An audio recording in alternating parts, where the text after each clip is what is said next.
domain as a domain, and by the right of the screen, I have the C type 1, type 2, type 3. So can you confirm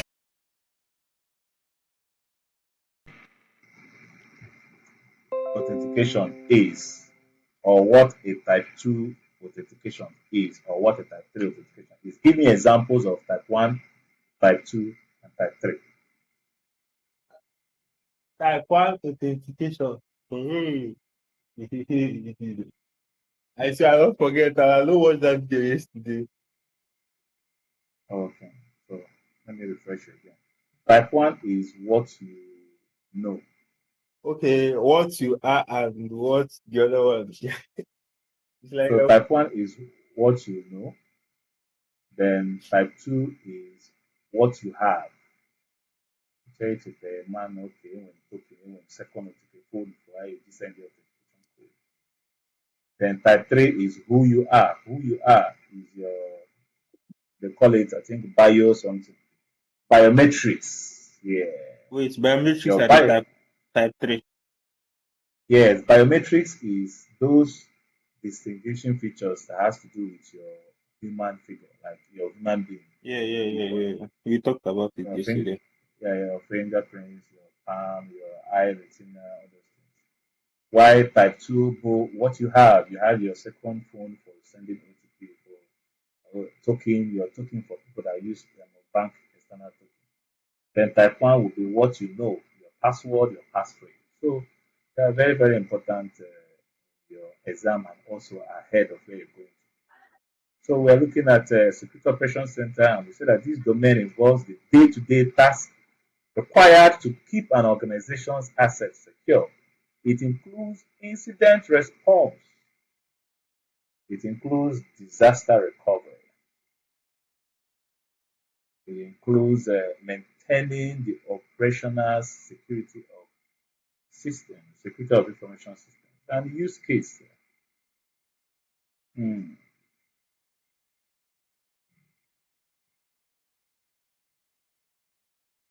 Disaster recovery. After a cyber attack, a company uses its backup system to restore critical data and operations. Incident response is the cybersecurity team detects a phishing attack and quickly responds by blocking malicious IPs and quarantining affected systems. Practical. Developing a basic incident response plan for your personal devices can help you react quickly if they are compromised, such as knowing how to change passwords or disconnect from the internet. Once we are entering the practical section, I think you and Valentine will join class. Who is Valentine? He's in the group. Yeah, he was in the. He was supposed to have graduated from beginners program, but he stopped halfway, then came back to enroll. Also, is a former student of Dr. Maxwell. Hmm. Yeah. So from This one I say former from student. He's no longer a student. I know it. he must have finished his program now. He may expect that within a certain number of months we are done. Okay. So those months came and probably personal reasons or personal issues he wasn't done. So now he re-enrolled with us to finish up the training. So he's in the group there. If you see, I used to tag him for classes. So from practical sections, maybe that should be your next class. You guys will join together. You guys will join together. Oh, is it okay? It's not Valentine. It should be Shitabe. Sorry, Shitabe, not Valentine. Valentine is on SOC. Valentine is on Security Operations Center. Shitabe. Both of them are Dr. Maxwell's students before as of last year. Let me just ring him up and get his listen. He is normally chanced in the evening around 9. So if that's the case, your classes will be, you guys can see how that evening will be working out because both of you can now sharpen your heads together and get the projects and practical. Hello, Shitabe, how are you, man? What's up? What's up? Where you there? You're home. You're resting. Ah, this is not time for resting, soldier. Check up with the link and join. Yeah, join, ASAP. Yeah, luckily enough, I think he's at home. So I will take you guys finish up this IAC2 domain. He also, I think he started his registration for IAC2 with that last week. Once we are done with that, we'll go into ports. We'll discuss ports. Then next class will be we'll start doing something with our home lab and possibly the VM, the Kali Linux. That's our major practical we'll kickstart from. So just a minute so that you join in. Hmm. So, just me, what when you look into the cybersecurity future, where do you see yourself? What are the kind of Hmm. features you see about yourself? I see myself working like very soon because it's a domain that I'm really interested in. The terminologies, everything is what I Very like nice. hearing. So Interesting. I see myself working maybe latest this year ending Hmm. Interesting. by God's grace. Yeah. So by the time you do the SOC training, get access, you'll be familiar with the basic operations of a SOC analyst. It's very, very important. At least when employees they look at you, they know you are employable. There's a difference between being employable and the what's it called? Looking for job hunting. People can be job hunting, but they are not employable. I We swear. did an interview. We did an interview. I think four people, four what's it called? Candidates. One company said I should help them interview them for cybersecurity roles. So since it's an entry role, I expected I didn't expect much. I didn't expect much from them. All I expected was basic knowledge of at least one thing that they know how to do very well. These guys, if you look at their CV, you will just employ them. I swear, but when you start talking with them, Uh, so when they all sent their CV, I was like, okay, no problem. We will see on the interview day. On the interview day, man, these guys when they talk up, they talk down. They talk up, they talk down. Oh yeah, which tool can you do very well? One of them said, I can use Nmap for penetration testing. I said, yeah, oh yeah, entry level penetration testing. Penetration testing. Okay, no problem. Okay, no problem. I have fire on. Show I us have what you fire can on. do. Show us what you can do. we are having My brother, reputation in this. I think somebody is using speaker or something like that. yeah, Since somebody is Shitabe, I muted him. Shitabe is here already. So the next 20 minutes, this guy was joining, hitting his head up and down with Nmap. Couldn't make. In fact, from Nmap, he entered into AI. He started using AI. I said, my friend. Anyway, thank you very much. Number one, you could not even finish anything you started. Number two, all these things you are doing, they are not. We want to employ you, but these are not employable skills for now. These are skills, personal skills you can have on your own, but they are not employable skills. The four of them, none of them was even close to being an entry level. So if I tell the company, if you want to take them, you're going to take them, then register them for for advanced programs. They will do beginners and they will do advanced. So so for you to know what you are going up against, if you are employing any one of them, see they have to empty their cups so that they can be trained and directed the right way. Otherwise, you keep on having a bunch of people thinking they know what they're doing, but at That, the end, you can't that even. certificate they are having is even illegal. He carry certificate, pack everywhere. Okay, so we have Shitabe here. Shitabe, this is Chidendo. Okay, and Chidendo has Chidindo. been, Chidindo is the Caesar. you said? Is the Caesar guy that I always see on the group. Yeah, Caesar. Caesar. So both of you are Say give almost what at the belongs same to Caesar point. to Caesar. Both of you are on IAC2 about to go into the practical section. So I thought it wise for you guys to join heads together and tackle the capstone project to make you guys speed up. And also, he is also enrolled into the SOC program. So you guys are going to spend a lot of time ahead. At least in the next 1 month, people will be in the same class, both for the SOC. And it will be nice. So, Chistabe, your best time of classes have always been in the night around 9 p.m., right? Yes, sir. Due to your work. But Yeah. Saturdays are a little bit loose. So, Oh yes, yes. Caesar, Abi Shitabe, sorry, Chidendu, Caesar, are Right. you comfortable with the 9 p.m.? At least everywhere will be cool by then. No problem. No, I have no problem with all these pictures. Okay. And also, But I I want don't to know ask whether to, something. I want to ask you something. yeah, arts, You know, arts, yes. by the time I will start having class with Maxwell said that we are going to have from 8 to 10. I think that was what he said. 8 what?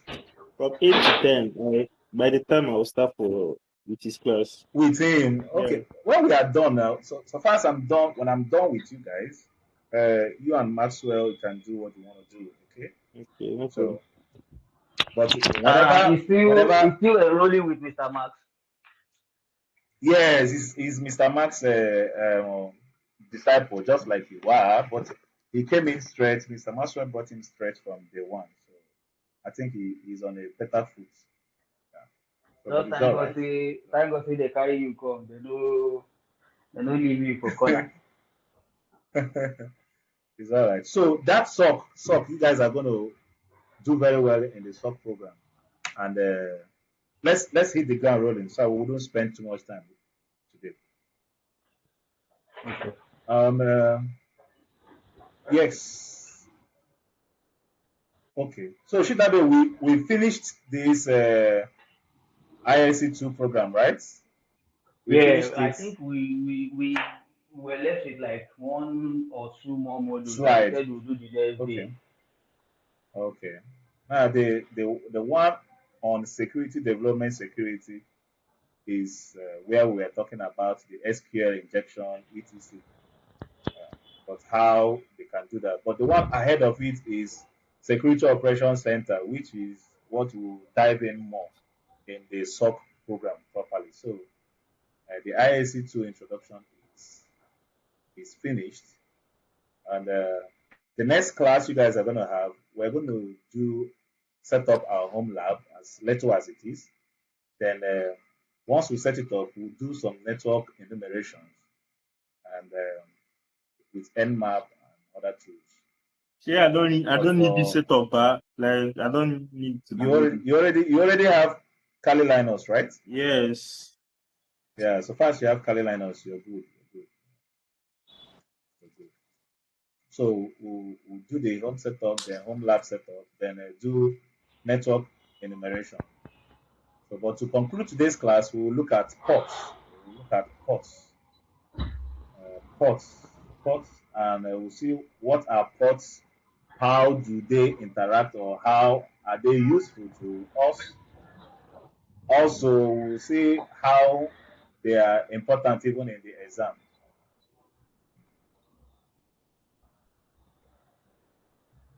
Okay, so let's uh, let's get down to business.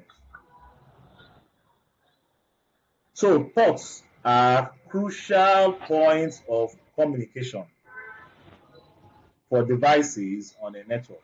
They are crucial points of communication for devices on a network. I would like you guys to mute when you want to ask questions or Just mute so that our video will be a bit clear. Then when I need concurrence, you will use the thumbs. Look at the thumbs. Look at the thumbs. Yes, that's to show that you're following. Test it. Test your thumbs up. Test it to know that it's working. Caesar, your hands are up. That is for answering question. That one is for answering question. But they used to call it, I think, emotions or hair. Yes, you've gotten it exactly. So when I need your concurrence, you could just use it so that I know that you are following. But if you want to ask question, you just use a hand signal, raise it up and ask question. So ports are crucial points of communication for devices on a network. Understanding ports and why scanning them is important is essential for both defending the system and conducting penetration tests. Remember what I told you the last time? I told you guys, when doing this training, 10% of your understanding should be targeted for the exam, just 10%. Meanwhile, the remaining 80% should be for your full understanding and knowledge of this field, life, cybersecurity in general. So more attention should be paid for the understanding. Then yes, from there you can even, once you understand it, even if they bring it out in the exam, you'll be able to spell it. So we are going to be looking at understanding ports and why scanning them is important. Also, we also know that they are essential for both defending the system and also conducting penetration testing. So what you know as a defender, an attacker also knows it. Now, the thing is, how smart will you be to implement your own skills? How fast will you be to put it into practice? That will be the difference between you and the other person on the other line. What are ports? A port is a logical endpoint in a network communication or a network system that allows devices to connect to specific services.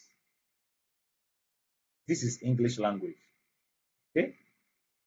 When we want to break it down, we say when two devices communicate over the internet, they send data to each other using IP addresses. Okay? But for that data to reach the correct application or service on that device, they will go through a door, and that door is called a port. That door is called a port. So let's demonstrate this a little bit. So this is a house, and let's say they have two windows at the left and two windows at the right. The lower floor has one big window, then you have a door. Okay. Also, in the backyard,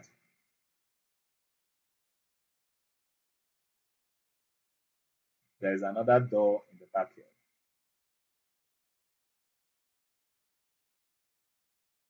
So, how many entry points can you possibly think of in this house? Anyone can answer. How many entry points? If someone wants to enter this house, whether legally or illegally. 8. Okay, we have 1, 2, 3, 4, 5, 6, 7, 8. Okay. Shitabe, do you agree? Yes, sir. Yes, sir. This thing So, is just coming up in my own side. The old diagram is just coming up.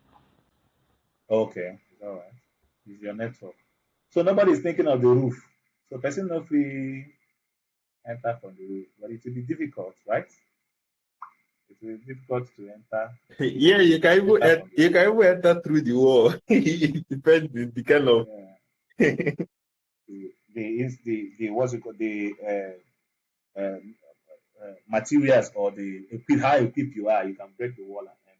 You see, now this mindset you have now is the mindset of someone that will be able to find solutions even when the door is blocked.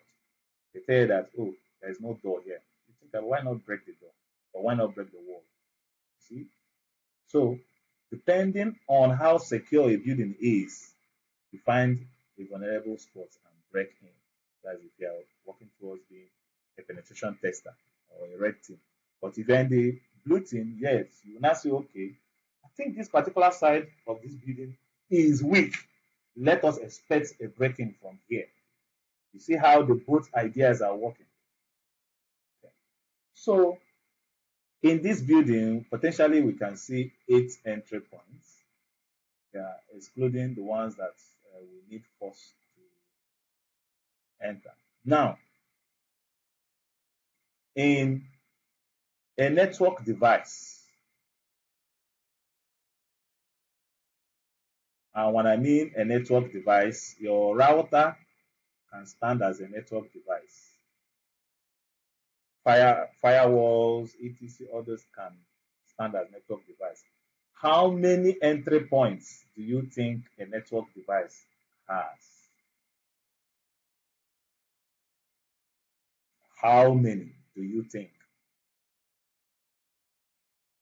I think I think 2. No. Okay. May I ask, do you have any reason for saying 2? Sending and receiving. Okay, sending and receiving. Okay, nice.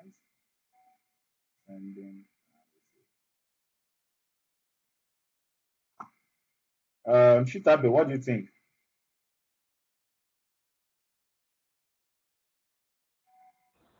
Well, I was thinking, depending on the router we are talking about, Okay.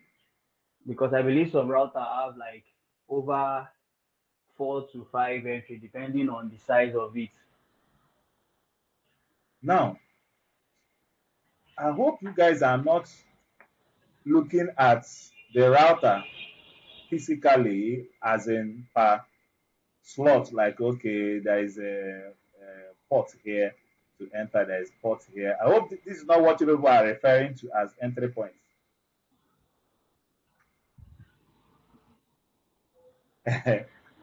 Is that what you were referring to I as mean, to entry some point, points? because if you, Mhm. yes, sir, to some point, Uh, too, because okay, I it's believe all if right. multiple people connect to a router, that's multiple ways to get into the router. Okay, now let me shock you guys. A network device, just like router, has 53,500 and I think 56 or 36, 536 entry points or ports. 65,535. 65,535. 6,000. 65,535 ports. Yes, you are free to shout and be surprised. That is the number of entry points or ports available in a network device. And it's going to come out in your ISC2 exam. They'll How carelessly ask it. how are they, like, how are we meant to defend this kind of, like, if you're on the defending side? This, like, Good, good, good, good, good. You see, now your brain is working. Now your brain is working. Because on a normal standpoint, okay, a house, okay, once you make sure that the door is locked and your windows are locked at least, ahead. But how are you going to be defending 65,535 doors or entry points? Okay, that's a nice answer. Make sure you don't forget this To be number. scanning They'll every time. carelessly ask it. Exactly. You have to be, yeah, that is one of the reasons why we are talking about ports, so that you be aware, so that in case you scan and the door that you did not leave open or the door that you closed when going out, you come back and meet it open, or somebody has entered. So don't forget the numbers 65535. I see two people can carelessly ask it. So let's now look at that definition again. A port is a logical endpoint. You see, it's not a physical opening, it's not a physical endpoint. It's a logical endpoint. For you to see these numbers, this total port is not with your physical eyes. You have to do some enumerations, scannings to find out all these entry points. So a port is a logical endpoint in a network communication device or system that allows devices to connect to specific services running on a system. Types of ports. We have the TCP port. TCP stands for Transmission Control Port. It's going to come out also in your ICT exam. TCP stands for Transmission Control Protocol. So we have TCP ports.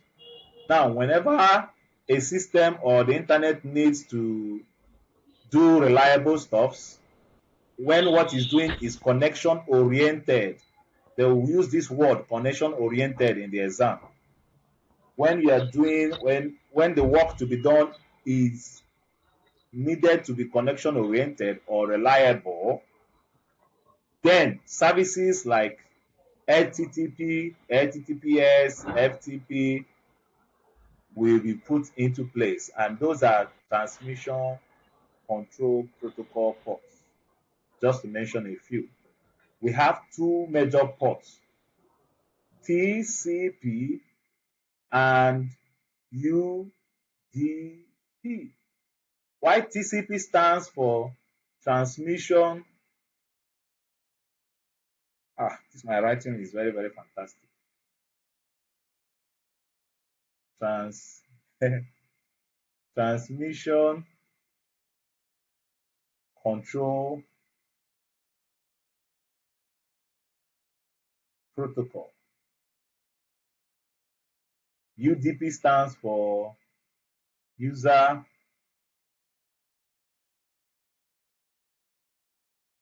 datagram user datagram protocol.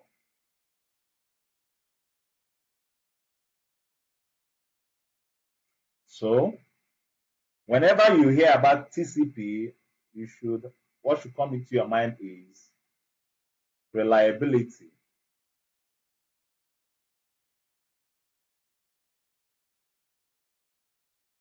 Reliability, connection oriented. Yes, I'm seeing your hand, I'm coming. Connection oriented. So this has to do with the TCP. But when you are talking about UDP, you're talking about fast, when you need it to be fast, when you need it to be not connection oriented, connectionless.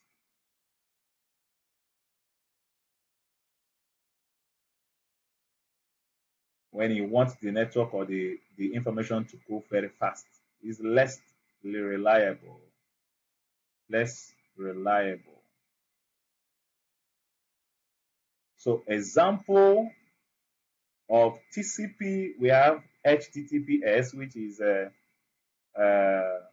brother of HTTP, but secured one. HTTPS. We have FTP. On the UDP example, you could use, let's say, DNS, domain name system, streaming. You can be streaming on YouTube. You know, when you're streaming online, yeah, after let this thing not crack, let it just go smoothly, let it be very fast. Like this is the network to be fast so that it will not lag.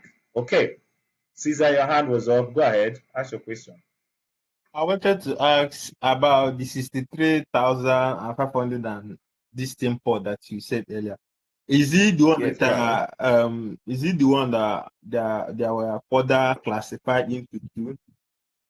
Yes, they are now shared into TCP and UDP. Okay, okay, that's what I wanted because uh you are just saying three examples. I was like, I wanted to see like 30,000 examples.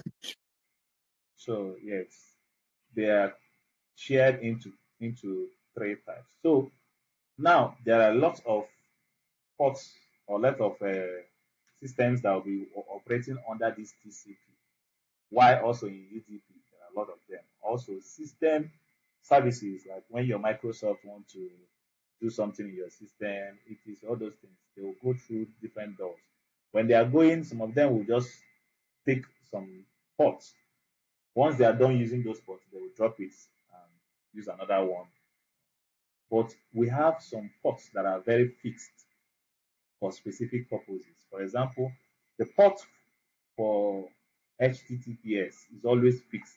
Of course, some of us might know the fixed port number 443. HTTP is also fixed. What's the port number?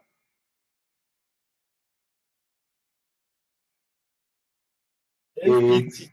8 is 4. Is it 8? Yes, 80. Yeah, HTTP normal one is 8. Okay.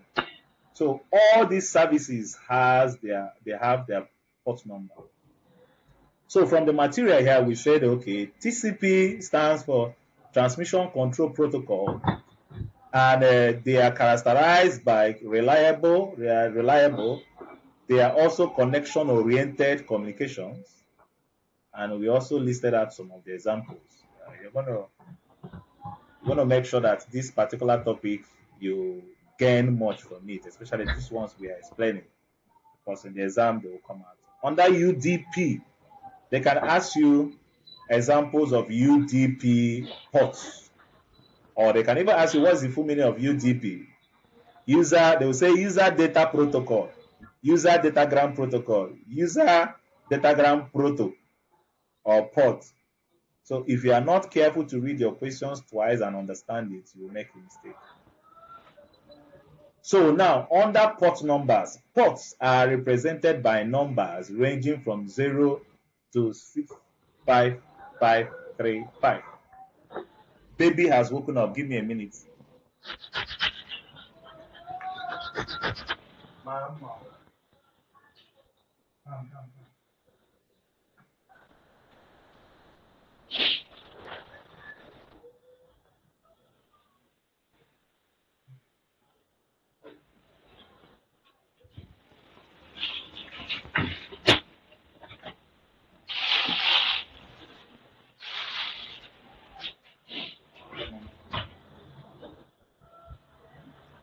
Very soon you start learning cybersecurity, right? Uncle Chidindo and Uncle Chitabi. Very soon you start learning too. Wait, you used to call him Cheetah. I would prefer Elizabeth because I'm seeing Elizabeth. Is it not his email? Elizabeth na woman name now. My name I is think always Elizabeth should my be. name is always also Elizabeth. Funny enough. Are you serious? Interesting. See, I have opened so many Gmail to the point that Gmail cannot access my name again for Gmail. So I just have to come up with any name at the top The of thing my is that head. my name is not like my own is Michael Elizabeth, but it's also Elizabeth. Okay. Ah, it's so interesting. You guys are so funny. When I dey fight with a Google person. Wetin una do am?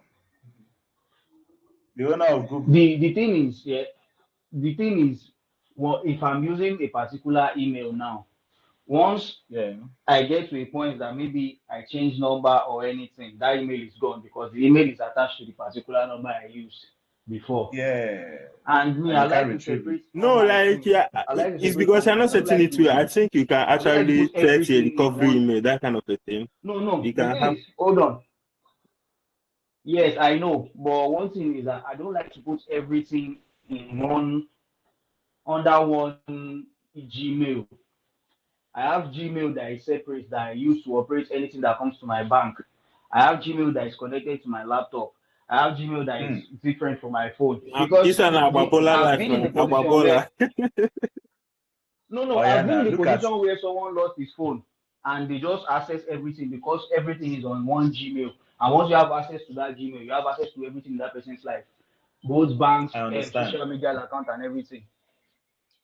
On my phone, I have 1, 2, 3, 4, 5, 6, 7, 8, 9.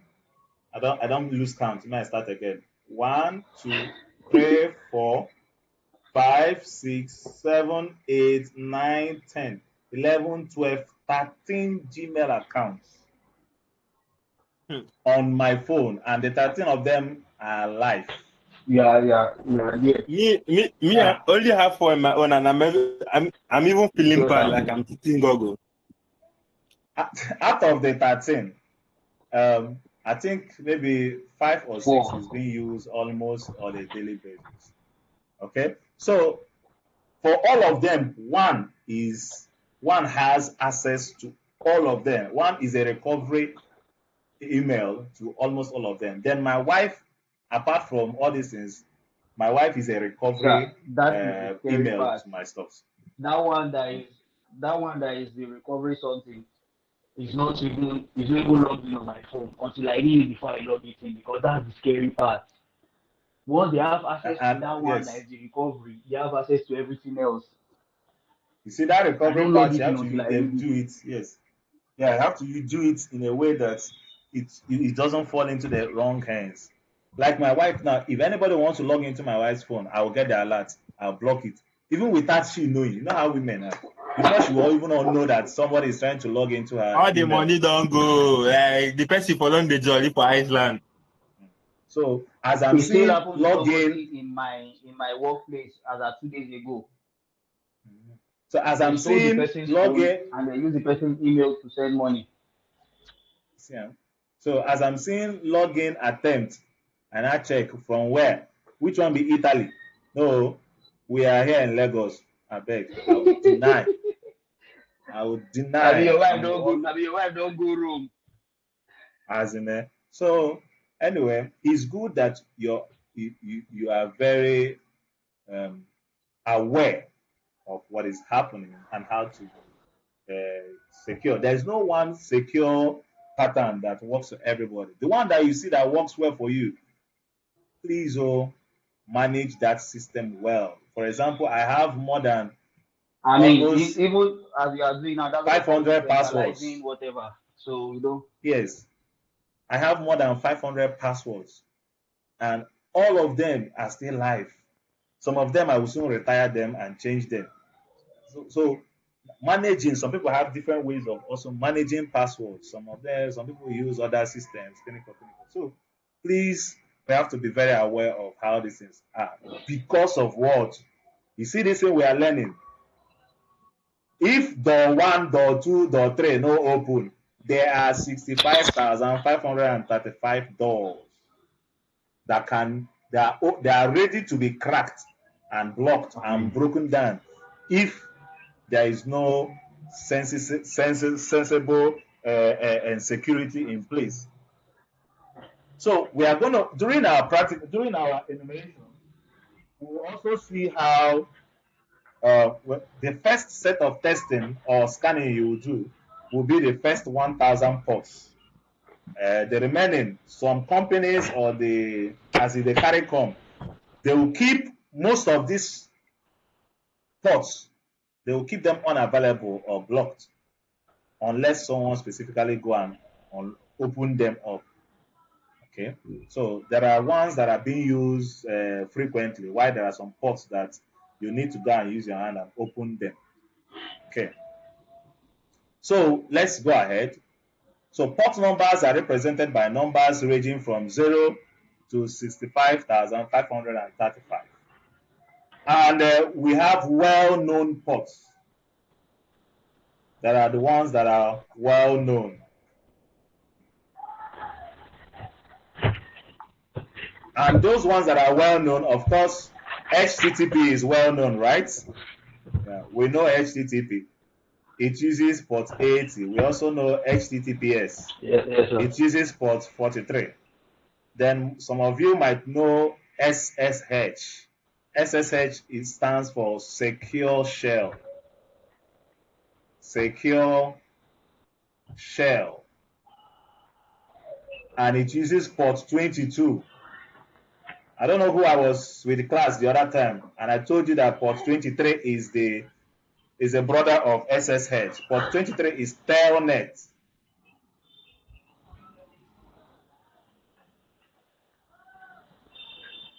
Telnet. Is it raining? I'm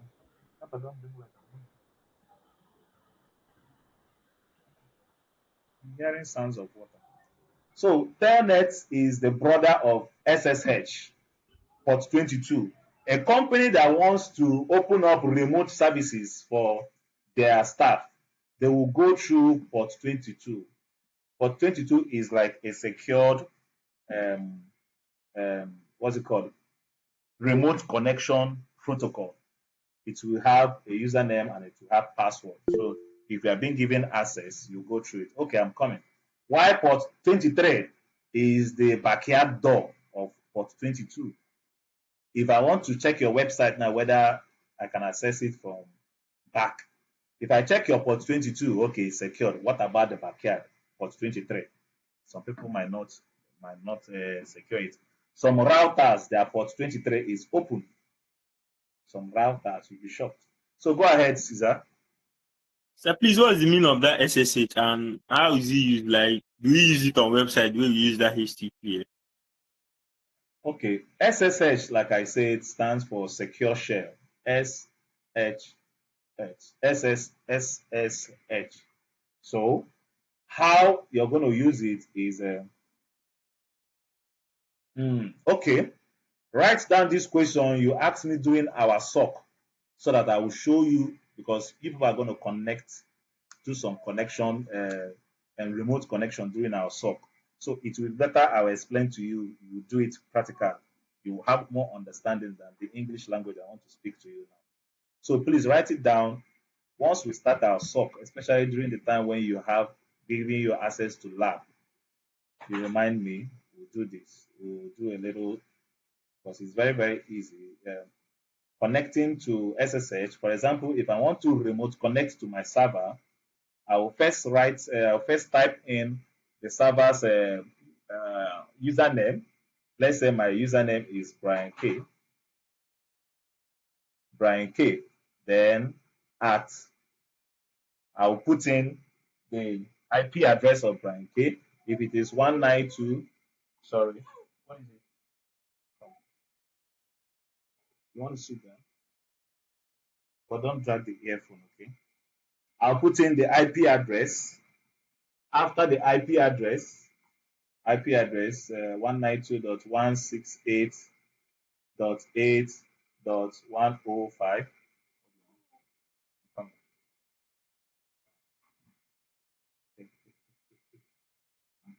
He wants to drag the earphone, and the earphone is not available for dragging. Hello, she's awake. Please, can you come and pick her up? Thank you. Mom is coming to bump you out. Okay, just a little minute. She'll come. So I'll put in the username. Put in @ this is @ sign, the @ you used to write when you're writing your Gmail.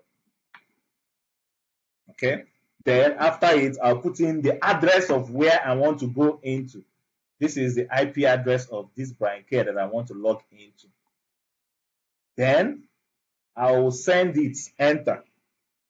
Once I send it, the system will now request for the password of the admin password of this account.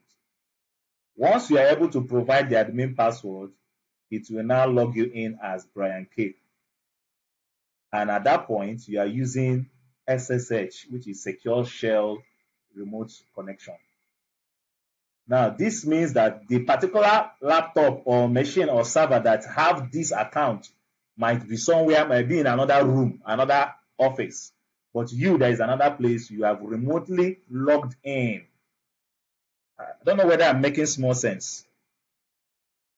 That is what we call remote logging in, remote working. So you've remotely logged in and now you're operating as Brian K in Sorry, your excuse own me, sir. system. Yes. This whole thing now is just getting back to me because couple of years ago I worked in a cyber cafe like long time ago. Okay. We used to have Okay. the server and we have the other laptop that people will just come and this thing. So we used to give them admin login if they want to log in so that they'll be able to use the internet. So we sell time for them. They will do the Yes. admin thing. So it's one guy that always come and set up this thing for us. I never understand how it works, all those things. I just say all the time. So as you are talking about Hmm. it now, I'm getting the picture of what was actually going on then. Exactly. Makes sense. You see, that's why I say when you are learning, yes, you are preparing for exam, good, but 10% of your learning should be focused on the exam. Meanwhile, 80% should be focused on life, knowledge, because at the point will come when you will need all those knowledge and skill. Need them for sorry. Hey, this yawning big, where your mama? They will come carry you. So that connection, I'm telling you, once you provide it, you will be logged in. But if you provide the wrong one, 3 times to log you off.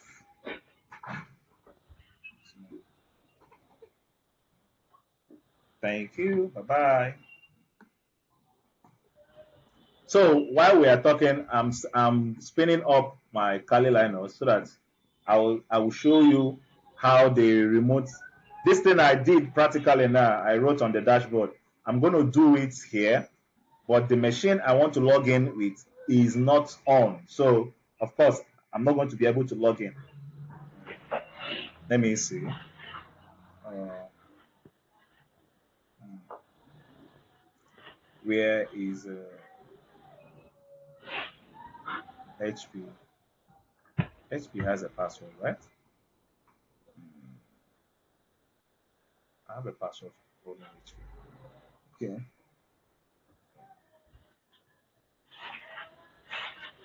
So this is a this PowerShell. This is a command prompt for what's it called for Windows. So you see the username here is HP. That is the name that I'm using that on my distance. So if you type who am I, let me see. Who am I? It tells you that you are Game Cypher Plus W slash HP, telling you where you are. So I think the root name is CD. Let me see. CD. Taking back HP. Okay.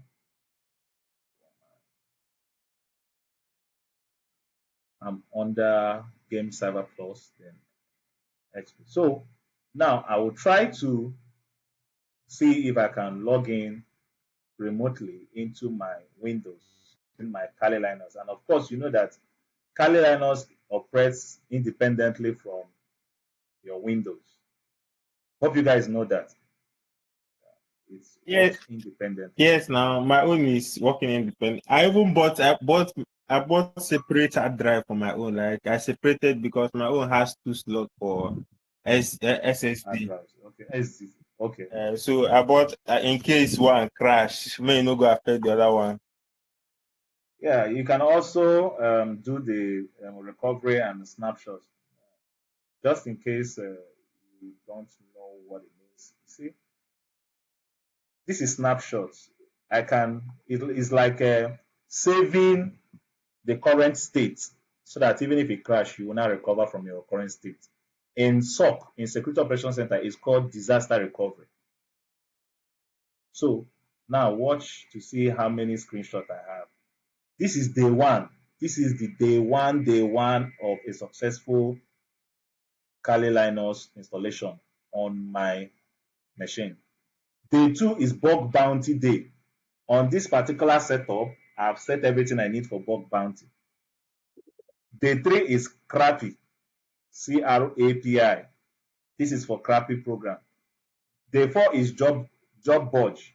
This is for another program. So for every heavy stage and setup I do on this my particular machine, I put it as a restore point. Just in case it crashes, I can recover back. So I can go back to jobs. I can, okay, I think I'm using jobs. I can go back to Crappy. It will restore me back to Crappy. Crappy is taken, it was saved on 6th of night, on the 19th of 6th, 2025. 6th should be July, right? I be June. January, February, March, April, May, June. Okay, June. That's on 19th of June, 2025. Last year, that's when it was saved. Bug bounty on was saved on 18th of still June. So you can do that just in case anything happens to your drive. You'll be able to, recover. Yeah, currently. So I'm seeing Ubuntu 0 day. Like, I would like to. Yeah, yeah. I would like to know what made you wrote it 0 day. You were fighting virus. Okay. And there's some stuff we were doing, and it has to do with 0 day, and we are fighting it too. Then on top here is Windows 10, but this Windows 10 was used for Flameware. I think I and Mr. Dr. Maxwell, we did this particular program together. So this particular machine is heavy too. I can directly put in the virus that I want to analyze inside the Flameware, and analyze it very well. So without it affecting any other system. So um, it is what it is, guys. I swear, anything that happened, if the virus get bad, you just shut it down, delete it. Yes, yes, yes. Wow. So let's this stuff boot. So while it is booting, let's fire on, and once it is booted, we'll try that SSH login. Site goes. So in all we're saying, this 65,535 is being shared according to the UDP and TCP. Don't forget these two. They will come up in the exam. Come up in the exam. And once you see questions you know coming up in the exam, happiness will be doing you. But don't let the happiness be too much. Make you not go click the answer will look like the answer. Like, even the worst part of the exam is that they will be asking you your confidence level. Like, what the hell? Yes, man. They want to know how confident are you. Okay. So ephemeral ports. Okay, let's look at well-known ports. Well-known ports, like we said, there are ports starting from 0 to 1023. That is 1023. They are well-known ports, very well-known, meaning mm, at least you can know some of them. For your ISC2 exam, at least there are up to 10 ports and services you should know. At least 10.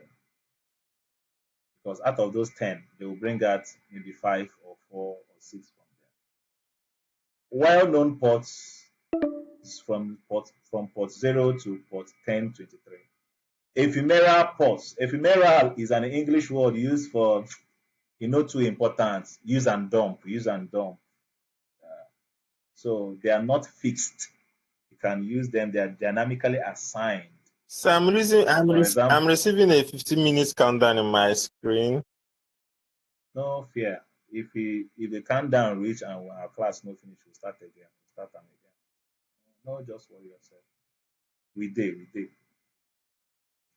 So ports ranging from 49,152 downwards are usually dynamically assigned to client-side connection. For example, if you want to open your Microsoft Word or your Excel, or you want to do things in your laptop, those things will pass through ports.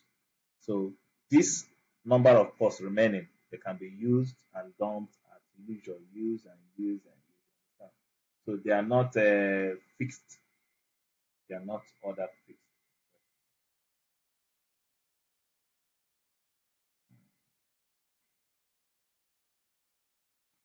Okay.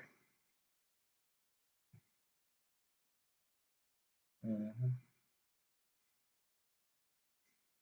So the question here, why are ports important in cybersecurity? Why are ports important in cybersecurity? Okay, the Kali Linus is up. Brian K.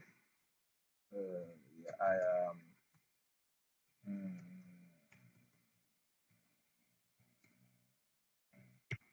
And my password is that. If you don't get it, forget about it.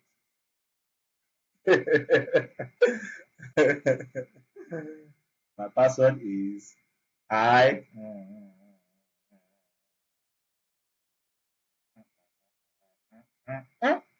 Enter. Ah, no, no sleeping on bike, guys.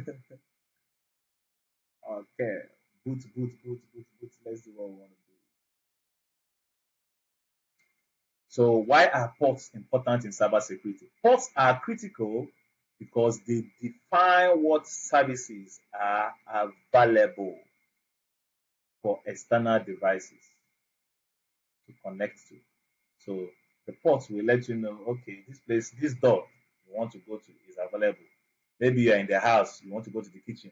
The port holding the door to the kitchen will let you know, okay, food is ready or food is not ready. So the door is open or it's not open. The toilet door is open or it's not open. All those kind of things.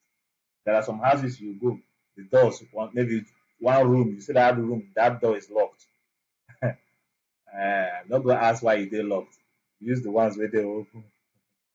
May not go ask the one where will put you for problem. That's what they find.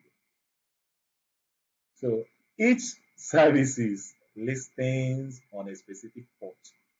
When you type the website address, it's listings, the HTTP will be listening to receive that address from you. It will know, okay, you want something reliable. If you want to watch a movie, UDP port will be set in place. They are streaming it online on YouTube, anyway. Okay, you say, okay, no problem. It will take over. Each service listings on a specific port, and open ports can potentially become entry points for who? For threat attackers, threat actors. Good, good, good. Boss, I want to ask you something. Okay, go ahead. That means you can be using multiple points at the same time. Depending on the service that you're Because you said that using. For example, you said that go ahead. when you want to watch movie online, that you are using UDP. That's when I'm you are telling you what is happening under hood of okay. the systems. Yeah. So it's a computer now. It's a smart device. So it's doing so many things at the same time, and it is still using so many ports at the same time. So you can scan a particular system or a website, and you find out that maybe 20 ports are open, and all the 20 ports are doing a work at the same time. So your job is look at the ones that are not necessary, the ones that don't need to be open, and close them down. Then the ones that are need to be open, you ensure that they are secure. If Excuse you me, are sir. the Excuse me, yes, go sir. ahead. Sir, Go ahead. Go ahead. Yes, I'm I here. want to, I want to, yes, I want to talk about another scenario now. I've seen Oh yeah, go one ahead. documentary that an hacker got onto somebody's laptop by the person streaming video online. They've tried other point of entry, they could not enter. So there was not like it's like the person is watching a video online. So they gain access through the person watch to the person's laptop through the fact that the person is streaming video online. It surprised you. So as in, all those things will always look like magic when somebody don't know about it. But as you are talking about it now, it's coming to realization that okay, this is what is Ah, happening.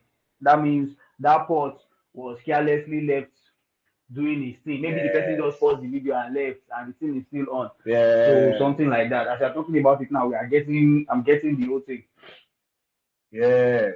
So if the streaming port is open and maybe the guy finished watching, it did not shut down, somebody can look, okay, if like say this door open, you go use and enter the system. Once he enter, he find the admin access, make himself admin.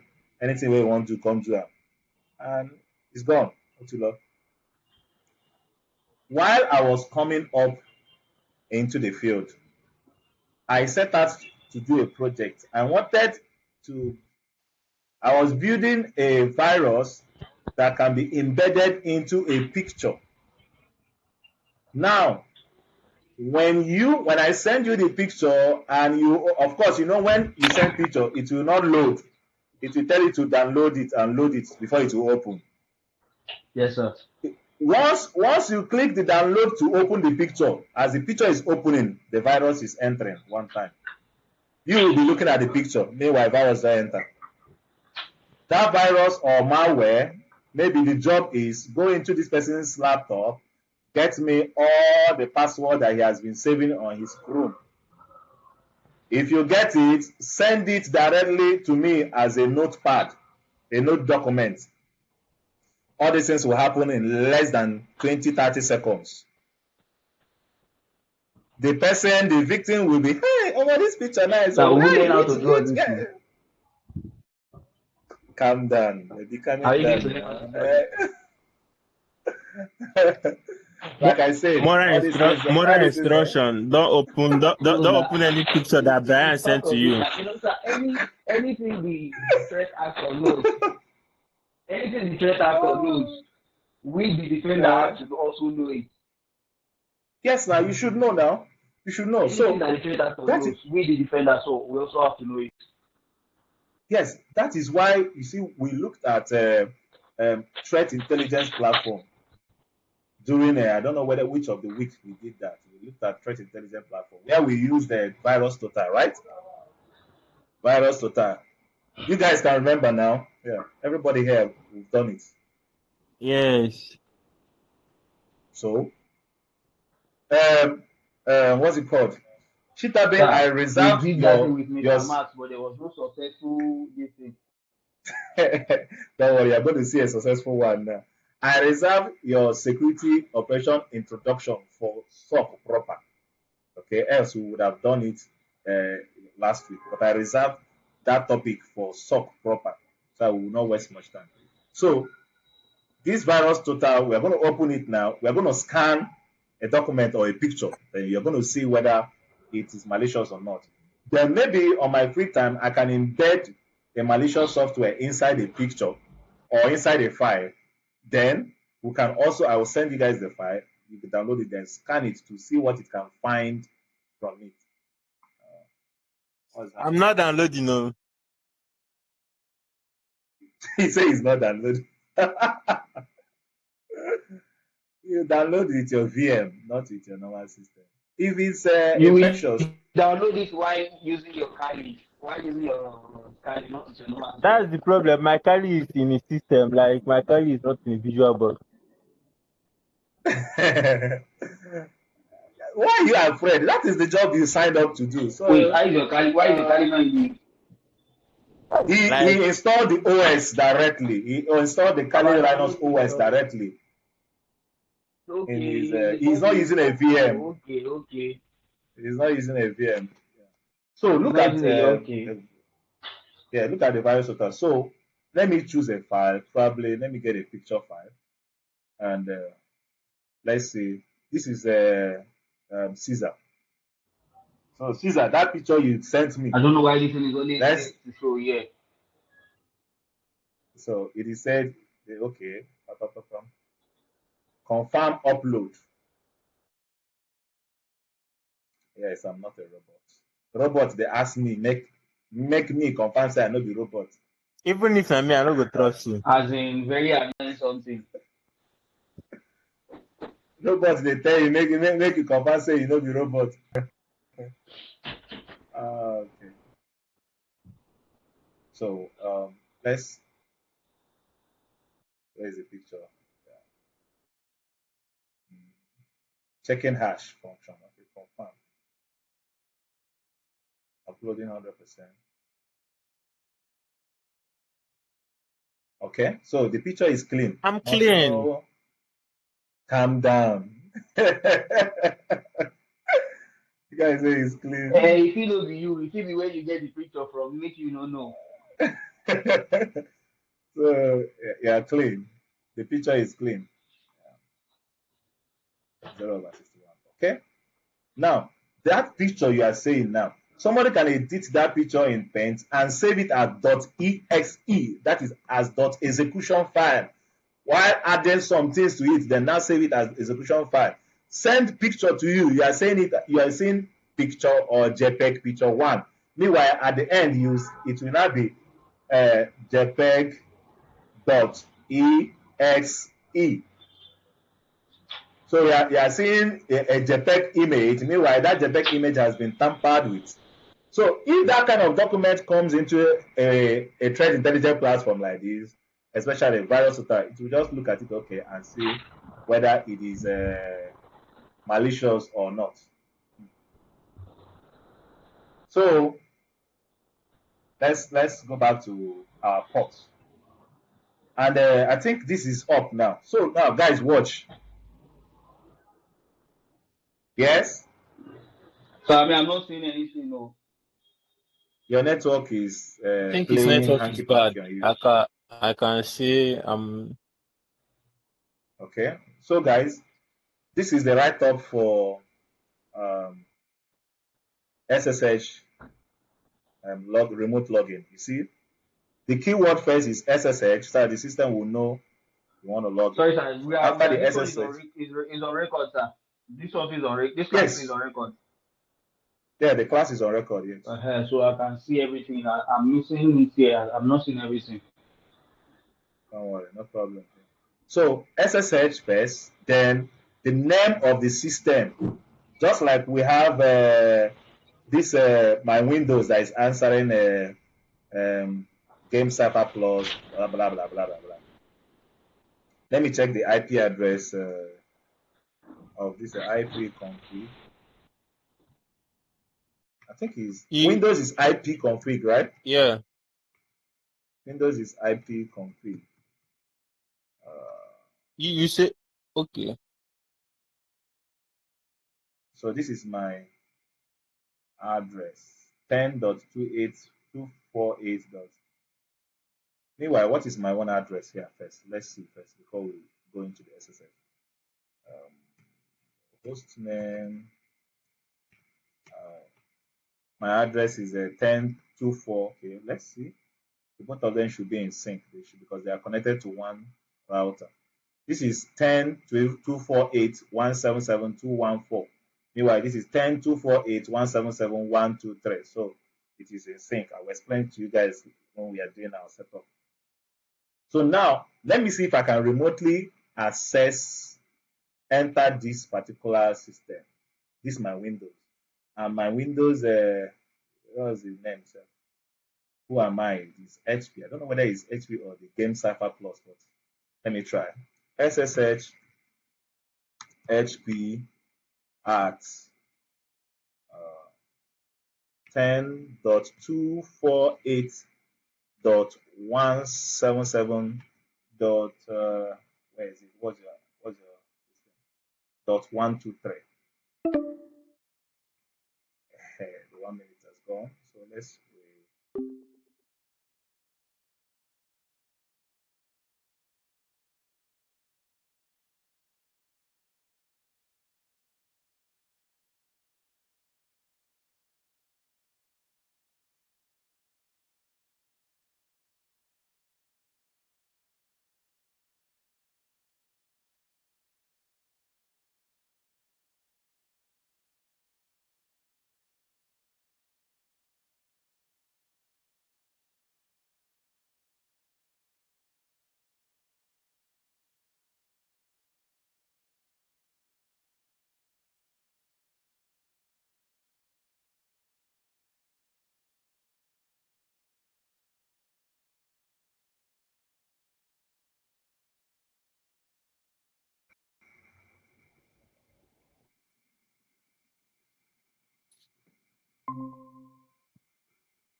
Okay.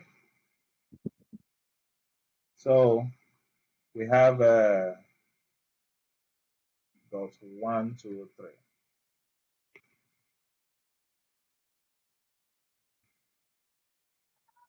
So what's going to happen is that if HP is actually the username of my Windows, it will now request for the password.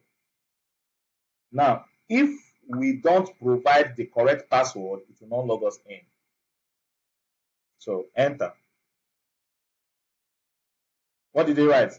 Connection to the host 10.243.22. Connection refused.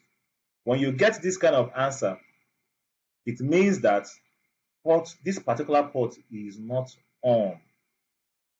It is not on.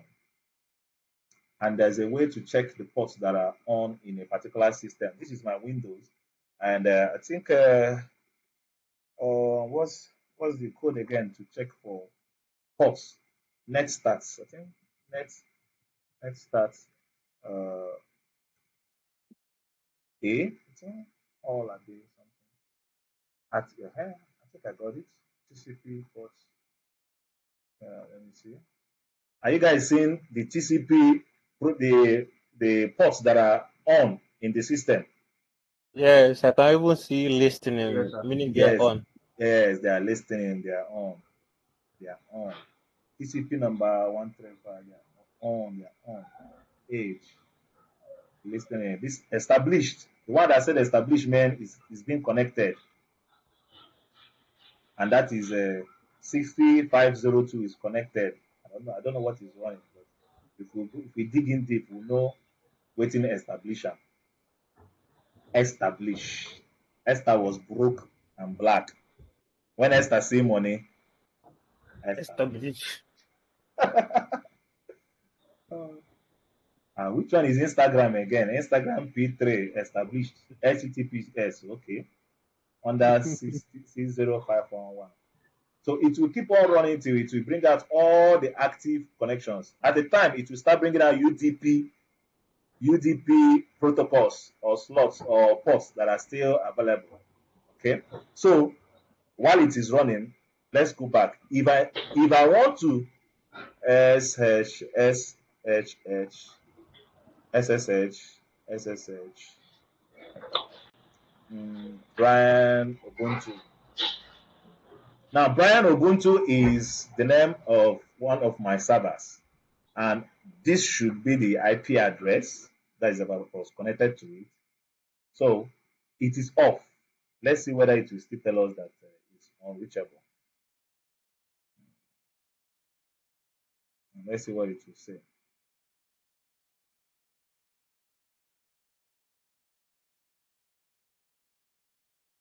This one is taking time to talk. I be he won't had to put it where he did. Very good. I kept it. I switched it off for a reason. I don't think that the thing is convinced that he switched it off. It's been off for some couple of days, so it should not even. It's not on. But if I start it and connect to it, and this SSH is so funny that even with your phone, you can connect to your system while your system is maybe in another place. You be in another place, you'll be controlling, and this have some eyes. You can do some things until you are able to. Maybe there is a need for you to manually be there or physically be there. You can now go there and do the things you want to do. So, in the world of remote logging in, it is very funny. What usually happens is that when you successfully go through this stage, let's say that I was trying to log in as this my HP mother system. When it logs me in, what I will now see is C user HP instead of my normal. Where is it? Let me get a new system. Don't hang. Okay, let me get time to unfreeze you. This command prompt that is here will now come out on my Kali. That is when you will know that you've been logged in. And of course, you will also see it. They will tell you that you've been successfully logged in. So from there, you can check the status of the laptop you are in. Check. You can just operate as an admin. When you now want to do admin right, it will just ask you for the password. You get the password again. It will keep on. So you see, it said SSH connects to host 192.168.8.102 port 22. Connection timed out. You see, there are two different messages here. The other one was not responding. Yes, this one is timed out because it's supposed to be on, but I don't know why I'm not connecting. That is what he's saying. I've tried and tried and tried after trying to connect for a long time. I am not able to connect. But the other one is Gaskia refuse. Port 22 is not on. The other one, they chase him. Step up your manuscript and pick up by 2 p.m. Available this morning by 9:20 a.m. Drop off at pick up now 3:30 p.m. I'm in class.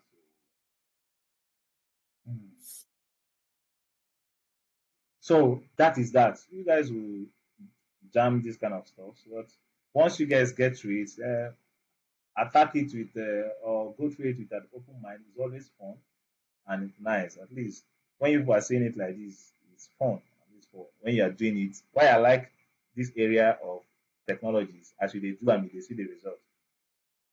They see them for your eyes, say they work. That was why I had challenges with my studies in school, studying electrical engineering. How you going to teach me electrical engineering for board? The why? But your own better like for UNN. Jesus, we dey code for paper. How you want take no way you get error? Jesus. Is it a code for paper? We dey code for paper like Jesus. And na pure code, like how you want when I coded the whole Now class, we like make it from computer science to mathematics.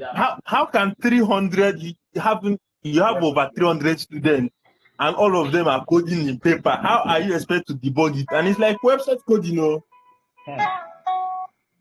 So when I coded on paper was when I was doing MATLAB and also when I did C++. But it was not a long, it was not a much, just small coding, maybe 10 sentences, 10 lines, we 10 dey scripts. code full paper like we code full two paper. And it's not even only you, like the whole class, and they will now come and score you. Like, how do you even know what I code? Like, how can you even debug it? How do you even know it's running? Funny enough, some lecturers, if they are hard coded, like when they look at a code, they will know if it is on or not. Good afternoon, sir. Hello. Okay, she's coming. So if it is really, most of these things are out of deficiency or lack of efficiency. So let me tell you something.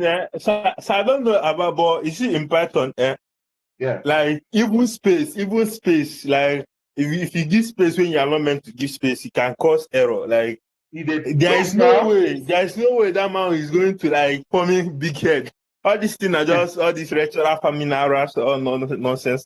Like how can you even dots, normal dots, you put comma, all these dots is going to cause error. The problem And you are is going to that take all how these you things take for like say for that one where I write, I put space for there or I don't put space, or now so my writing just be when you say space no dey there. You see, when we are going to do the penetration testing, see that's where you play. You have all these things we are talking will be refreshed, and I thank God that you guys are coming from an IT background where one single space or one single comma or apostrophe on the code, you will lose the address. You will lose the result you expected to get. Yeah, talking about different things altogether just because of one comma. Yes, now you just enter another place or even get denied. So the reasons for port scanning, service enumeration. By scanning open ports, you can discover which services are running in a device, just like we are seeing in this my uncle that is still running. Don't know what else he's still looking at. Still running. You will discover which devices or which systems are currently running and the ones that are not running, the ones that are available, the ones that are not available.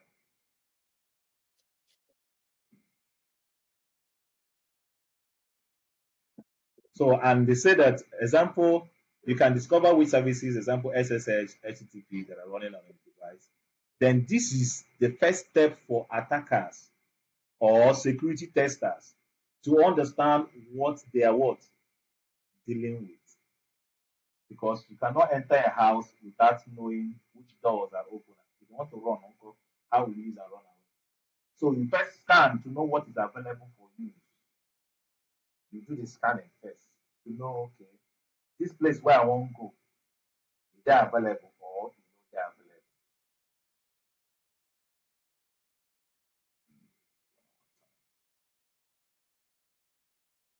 Using cyber keychains to attack. You said? Using cyber keychains to attack. Yes, now you have to know what is ahead of you. If you are a threat actor, you should think like 4 steps ahead. Then if you're a defender, you should think 8 steps ahead. Don't go and be sleeping. Don't go and be sleeping. Otherwise, they will collect that sleep from your eye. You don't go sleep on again. No day attack. 0 day attack. When everybody starts to shoot red. You see, there are some attacks that are very, very funny. You won't even know that you've been attacked. Your screen will not even go red. You will just see 2 blank. It will just flash, tap, tap, nothing else. You will think, who touched my wire? Why did my screen do chak chak? You don't know, say, malware don't install. You continue what you are doing. Now, this person can take 1 month, 2 months, 3 months and observe your characters, your behaviors online. Checking the places you go online. If they watch porn, you go see if they do online transaction on what's it called, on your banking, you'll be seeing it.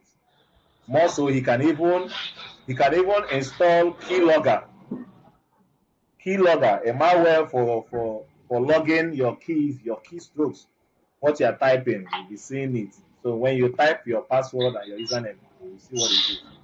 He will not even let you know that he is with you. Now the day when you want to clean up, now you gonna say, omo, person hack me. Like no be that day they hack you. The hacker this side. Yeah. He say they shy. No be that day they hack you, tate. It's just that you're just finding out now. So identifying vulnerabilities. Each service running on a port may also have known vulnerabilities. This thing what's it called? Port service enumeration that we did. You can also do it on Kali. Okay, let me not waste time. I have a document for you guys for port scanning and network enumeration.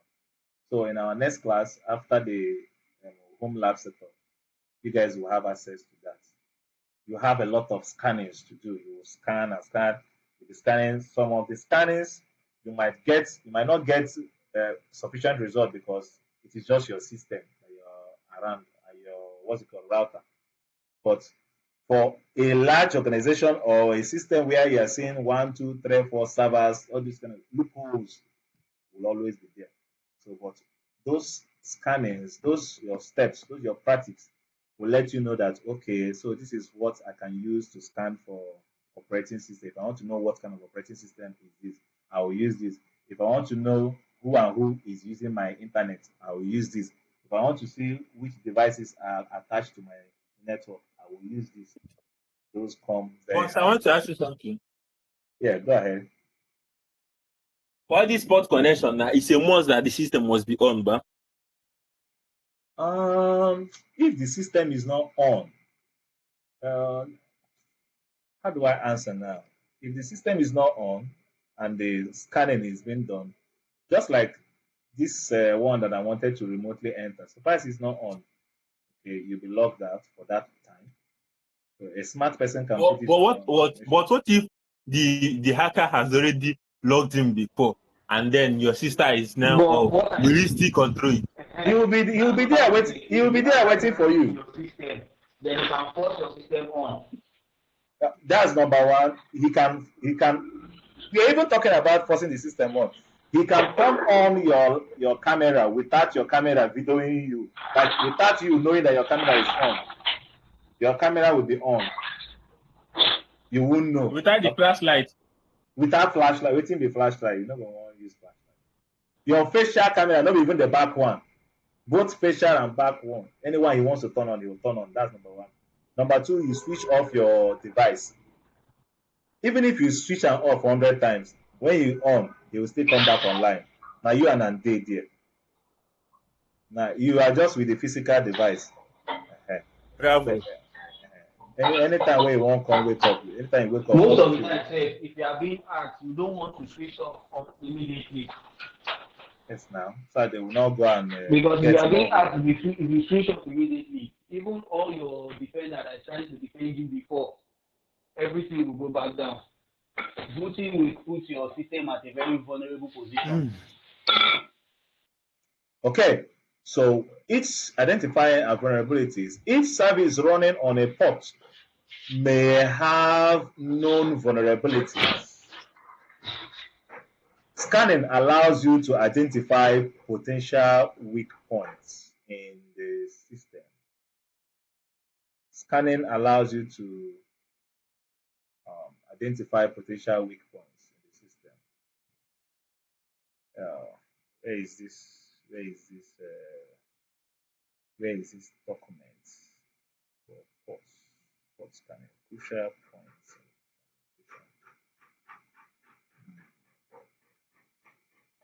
Where is it? It should be in you guys' folder. I'm coming. Let me find it. Copy of tools. Copy of Nmap codes. Okay, let's see. Okay, so move to new Windows. Okay, so this is a cheat code for scanning. You could scan for a single IP host, scan a class C subnet, scan the range of IP from this range to this range, scan the IP addresses, scan Is only. this one for Mac? Is it for Kali or is it for share Yes. command? Yes, use it on your Kali. Scan only port 80 in this particular address. Scan port 20 and up to 23 for specified host. Scan port this, scan all the ports, blah blah blah. Scan port UDP, TCP. So you guys are going to have this document, this sheet code. For I need you guys to get your hands busy with it. Identify vulnerabilities. For example, an open SSH port could lead to brute force attack, which is what we want to experience here. This SSH, so far as this SSH is not connected, at least me that wants to attack the system or want to enter the system, I've paused. As I pause, I am now looking for an alternative since that door is not open. See, the other door that says connection time out. Okay, it means maybe the person don't offer, he won't on and back. I could now be wait. They target the person whenever he wants to switch on that system. That is why even in the middle of the night, once the system is on, bam, signal, it is on. Bam, bam, bam, bam, bam, bam. Do what you want to do, but don't get. This one will say connection refused. It may say this particular port, the guy not even switch on, it they off. Not that the system or it is not on. This port, this door on its own, gone, is switched off. It's not enabled, it is disabled. I think in Windows there's in Windows settings there's a place where you could look at what's it called, ports and services that are switched on. Let me see, SSH. Where do you even get it? Enable. There's a place where I normally go to find enable. It's not for system service, running system services. Yeah, system service. Let me check. System service. System service. No. services. Go to Service. go to your tab. Go to your tab and light click that kind of a thing. Then your tabs bar and light click.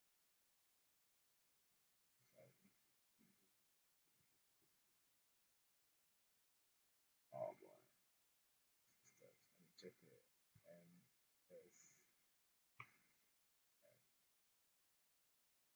There's MR, there's a this thing I normally use. Check it. There's a code I normally use. Check it. I'll get those codes, some of those codes, and pin them down on either our chat or somewhere on Windows so that you guys can. Anyway, Check light click your tab bar and know if it is that one that I'm talking no, about. no, Your it's tab not. bar. It's not on the tab bar. Let me see. This is not. It's not here. Hello, hello.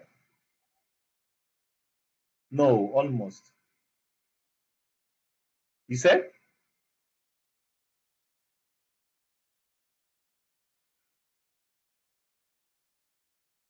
I did hear picking card, but that's not the same. Picking never strong for that kind of cry. System resources. Okay. This is not actually the kind of time. These are the kind of things you need. All these are ChatGPT now for. And I ask it, what is the? How do I find the services? How do I find the services enable in my Windows? Okay, it says.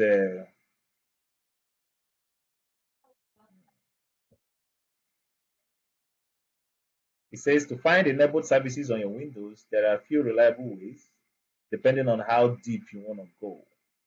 Press Windows R, okay? Yeah, Windows R. Then type services, yeah, MSC. That is it. Services dot MSC. So that is let me screenshot this page. Enter.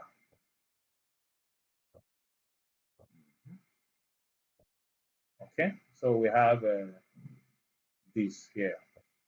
So you see the systems that are running, the ones that are all search. There should be a search button somewhere. Here you can search for SSH. Okay, software protection, secure shell, TCP enabled, UDK, UDPN, user data storage.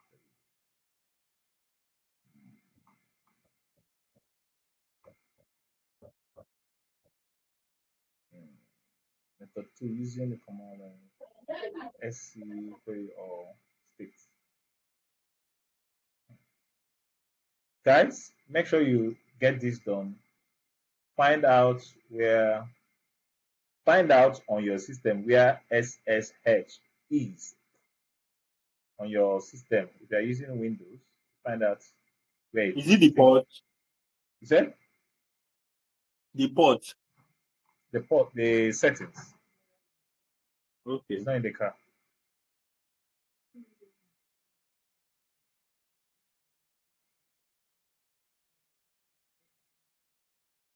I'm coming out. Just give me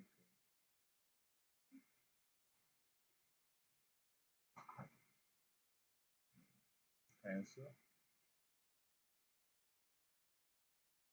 Normally, I usually have more options where I could search. You can even do some searching when you're doing this stuff. Okay, so please find it. Find where you can enable. Find where to enable or disable SSH on your Windows. I might find it before you guys anyway, before the next class. So, for example, an open SSH port could lead to brute force attack. Another reason for port scanning is for attack surface management. when we want to talk about in cybersecurity, when we want to talk about how strong your security is, we refer to it as attack surface. That is the language in cybersecurity in the industry. Did you hear what I said? No, sir. Good. In the industry, when you want to talk about how strong your system is compared to attack, we refer to it as attack surface management. We want to know if your attack surface is hard or soft. If a device has too many open ports, it increases the potential ways an attacker could exploit it. So limiting the number of ports, open ports, reduces the attack surface. Nmap SN192. No, what's the password that we have here? What is my IP address? My IP address is 10 dot 248.177.123. Enter. It will start scanning to know the devices that are available. How many do we see? Host seems down. If it's really up but blocking our pinging, try PN. One address only found. Do it /24 to get every device that is connected. You should get the phone, you should get the Windows, you should get the Kali itself. And our next class, I'm going to be connecting to the router, my big router, so that we'll have more spaces, more expansion for running scanning. While it is running, let's continue.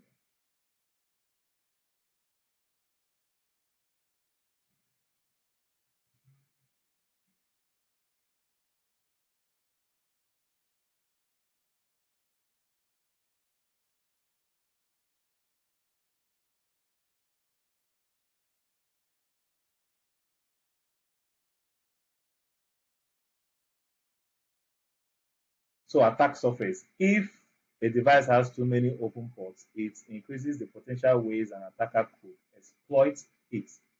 Limiting the number of open ports reduces the attack surface. Do you guys see this? Limiting the number of open ports reduces the attack surface. I hope you guys are not started sleeping. We're almost done.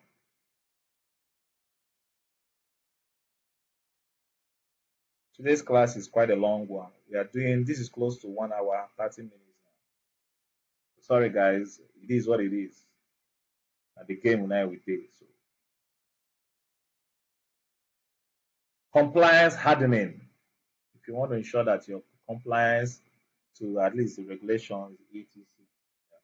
Organizations often need to ensure that only necessary ports are left open as per compliance standard. Scanning helps identify and close unnecessary or risky ports. What happens when you scan ports? When you scan a device for open ports, example, using Nmap, you are probing that device to see which ports are what. What do we have here? Open, closed, or filtered. Good. These are the three states in which your ports can come out when you scan them. They can either be open or closed or filtered. When they are open, open is open. Maybe we saw listening. Open means listening. Closed means that they are disabled. Filtered means you no go tell you whether e dey closed or open. You no go know. And that filtered is normally done by what's it called?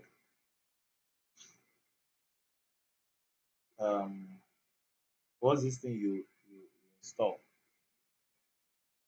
VPN. Why am I losing use, internet use? What is happening?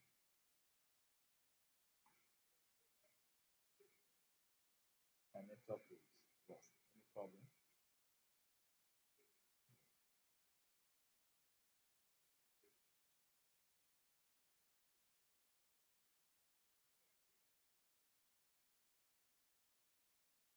Okay, just a minute.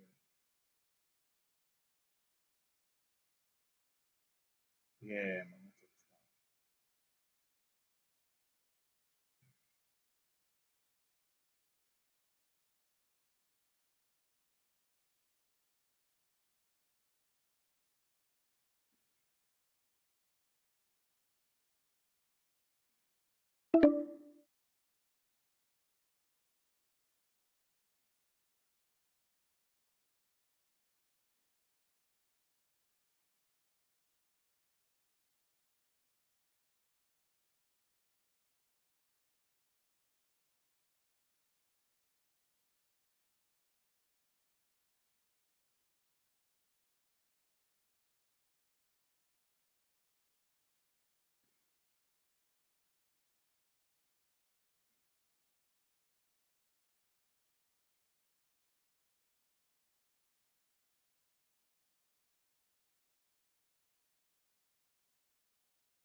Okay, guys, I've changed the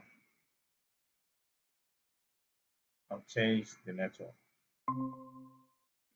Yeah, yeah. The small network bounce that it's checking that on us. So I quickly switched into the bigger one. Are you guys still there? Oh, you're not.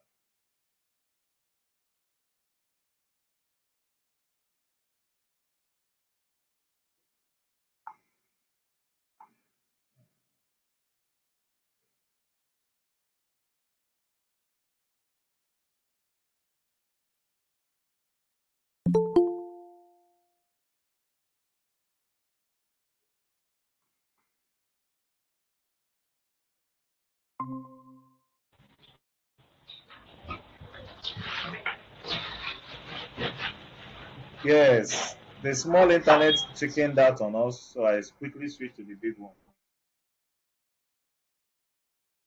Where is a Chi Jindo? We're almost done. Okay, he's here.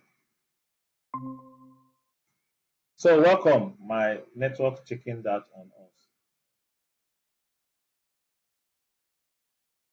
As I've switched network, I am also restarting my Kali because both of them will not have the same IP address. Both of them's IP address are not the same. That's also another thing you should also note most times. When you switch internet device, you should note that their IP addresses will not be, in more cases, they will not be the same. So this one, the Like, one, is it like, does it apply when you switch like SIM one to SIM two, that kind of a thing?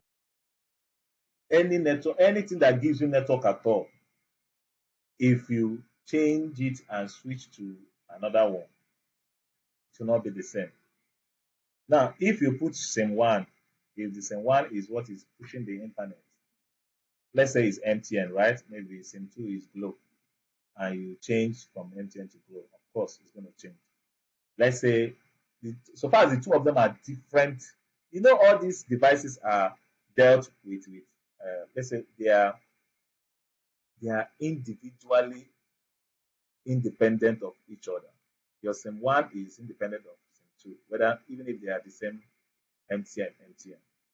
So each of those devices come with specific IP address. So from their IP address is where they are issuing out that network. So they are giving you from what they have. If you noted that the one that we had before started with 10 point something, the IP address started with 10 points clinical. That's if you took note of that. It started with 10 point something, something, something. But now, that IP address that I've switched network to a bigger one, trust me, it will no more be that 10 point something. It might rather change into this new one. And if you are calculating or doing your mappings using the former IP address, you'll be wrong. You'll be wrong. That is why when you are pursuing somebody and the person switches domain or switches internet, you will not find the person unless you know that okay, this person has switched to. You now start looking for him where he is again. That one not good, Juju. We follow too. So when you scan a device for open ports using Nmap, you are probing that device to see whether it is either open, either closed, or either filtered. So open ports mean that the service on that port is what? It's running. And It's listening. yes, is running and reachable. Example, if port 22, that is SSH. What is port 22? SSH. Okay, what does it mean? What's the full meaning of SSH? Secure shell. Secure shell. It's You just told us secure shell. Yes, that is it. Just secure shell. That's the full meaning of SSH. Then Secure. 23 is telnet. 23 is his brother. Telnet. Good. It's nice you are putting them at head. So if port 22, which is SSH, is open, a service like SSH is then available and could potentially connect via SSH client. Closed ports, it means no service is listening on that port. The port is visible, okay, but nothing is what? Nothing is responding. Nothing is responding. Then the last state is filtered port. When you have a filtered port, it means the port is being blocked by firewall. When you are searching, that's why I say that filtered means you don't know whether it is open. You don't know whether it is closed. Why? Because firewall or VPN is blocking it. So you don't know which is which. Any question? Do you guys understand? Yes, sir. Shitabe, have you slept? Yes, sir. Yes, sir. Oh, you slept. No, Oh, no, sleep. Okay. I asked if you have slept. You said yes. Why will I sleep? Okay. No. You asked, do you understand? I said yes, sir. But Okay. you sleep came later. Did you sleep came later? Okay. So these ports in this digging deep we did now about ports, they might not come out in the exam, but you will see some port numbers in the exam. But this will come out in live exam. Live exam when you're working, you will see when you see a closed port, you know what it means. When you see an open one, when you see a filtered one. Okay, filtered one, you say okay, this person must be using a firewall. So firewall is preventing you from knowing whether it is open or closed. That is what the firewall will be doing. So, as a defender, you discover weaknesses, you prevent unauthorized access, you monitor changes. As an attacker, you find entry points and you fingerprint a system. In the industry, when they ask you to fingerprint a system, they actually mean that you should go into the system, find the open ports and services that are running on that system, get us enough information on that system. That is what we mean by fingerprinting a system. Questions?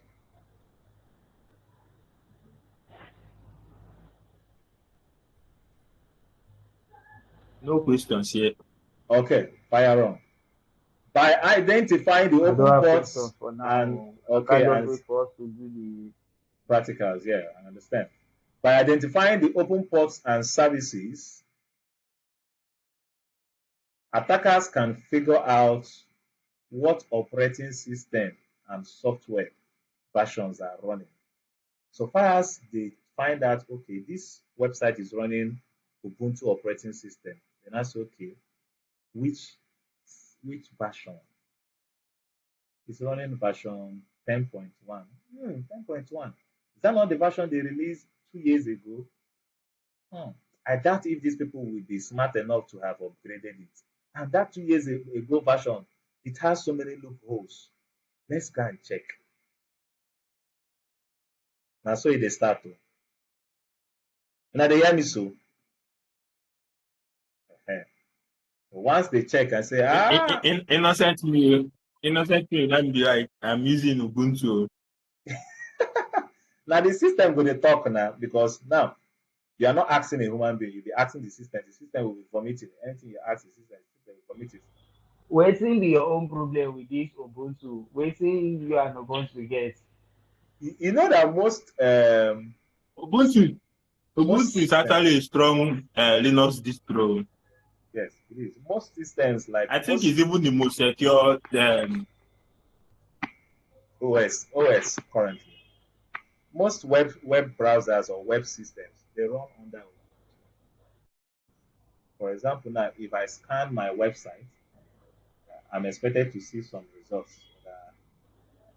If I also scan, I've changed the bigger router. So we are going to run some open test on it and see what's up. I'm putting my password now. You go see say some of your neighbors connect.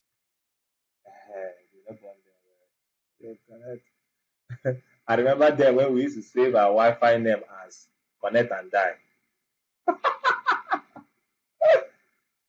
Ah, I used to save my own too to virus or setting. So if you look at it, you be like, you think, okay, this is settings, this is not Wi-Fi. So IF, no, let me not use IF. Let me use a host name. Give me. You see that the IP address have changed, guys. Can you confirm that? Yes, it has changed. So we now have 192.168.8103. So if I do nmap sn slash 192, no, I don't need slash in front of it. SN 192.168. Please put your eyes in the screen so you see what's happening. 192.168 dot 8.103 slash 24. Enter. The scanning will start and boom, we have some results. So it has given us how many hosts are up. It's saying that there are 4 devices connected like you in this particular network. 4 devices. The first one, which I know is the first one, 192.8.1. This is the router because I know the address of the router. So this is the router. .100, I don't know which device is. Truthfully, I don't know. Your 102. neighbors don't connect. .102, I don't know. But from here, we found out that this Kali is .103, right? So this one is the Kali. Yeah. So to cancel out the odds, let us check the Windows, this Windows on, and check which one it is currently. IP config, IP config, IP config is 102. Okay. So do we have 102 there? Okay, it is here. 102. Intel Corporation 102. Okay.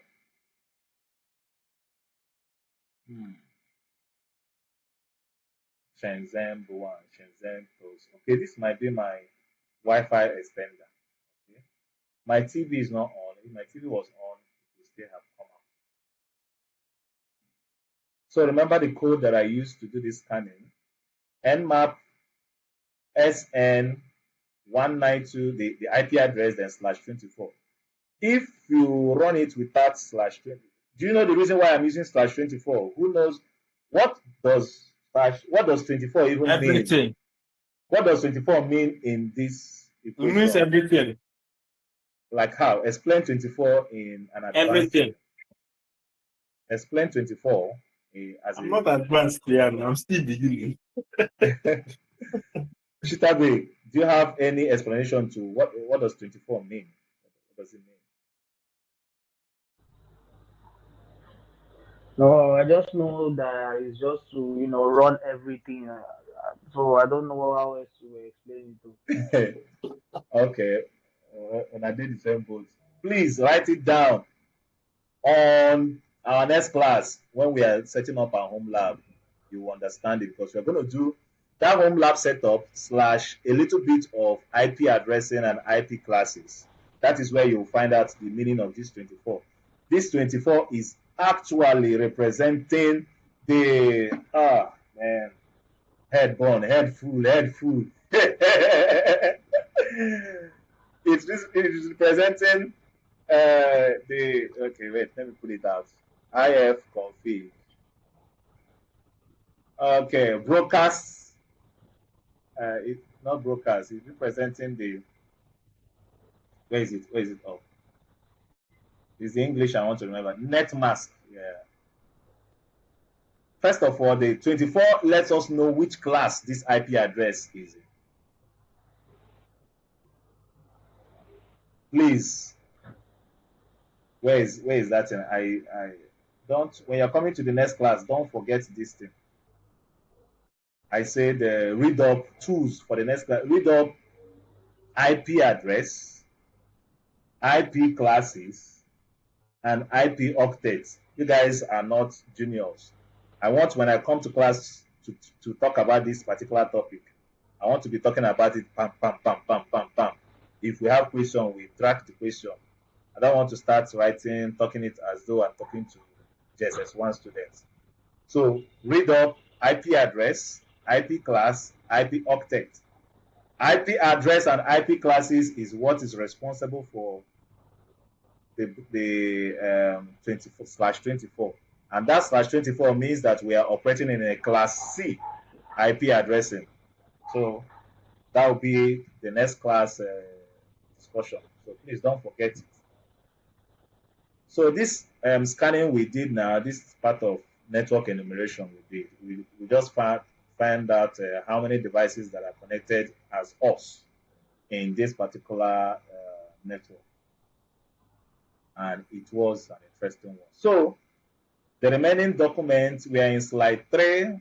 The remaining 3 is very easy. Okay, that's the conclusion of the next part. But you have to read it up and finish it. Please do not forget this particular ports. They are going to come out in the exam at least.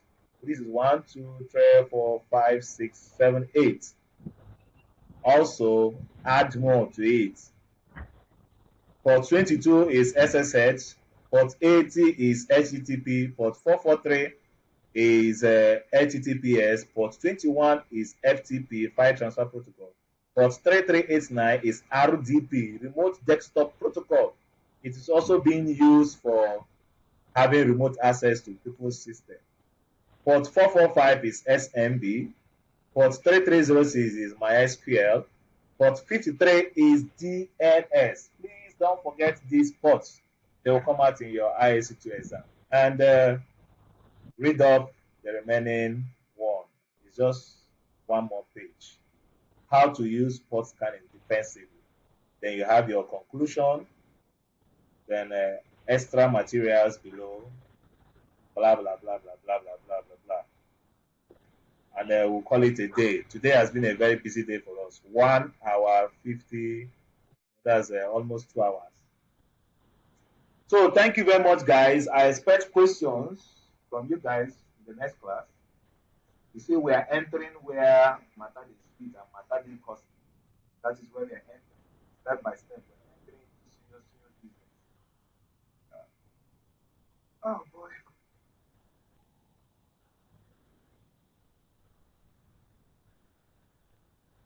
Shitabe, am I free to go? Caesar, am I free to go? Tired. Okay, guys. You don't do it. You don't do it. Yeah. Next class will be much engageful. So see you guys in the next class. Check up on me on Sunday evening. I might have time. I might have the energy, so I will fire on again. I want us to be going bomber to bomber till we finish. Let me check. How many people in this class are owing me? I wrote down the people that are owing me. Okay, sir. Let me check if your name is here. Is owing me. Collins is owing me. Mike is owing me. Val is owing me. Shitabe, your name is here. I don't say my own neighborhood. No worry, my own. Julie is I owing know. me. I know. Julie's debt is in USD. Julie pays in USD. She's South African. We have a South African student. So she's in SOC. She's learning SOC. Okay, guys. See you around there and have a nice weekend. Bye bye.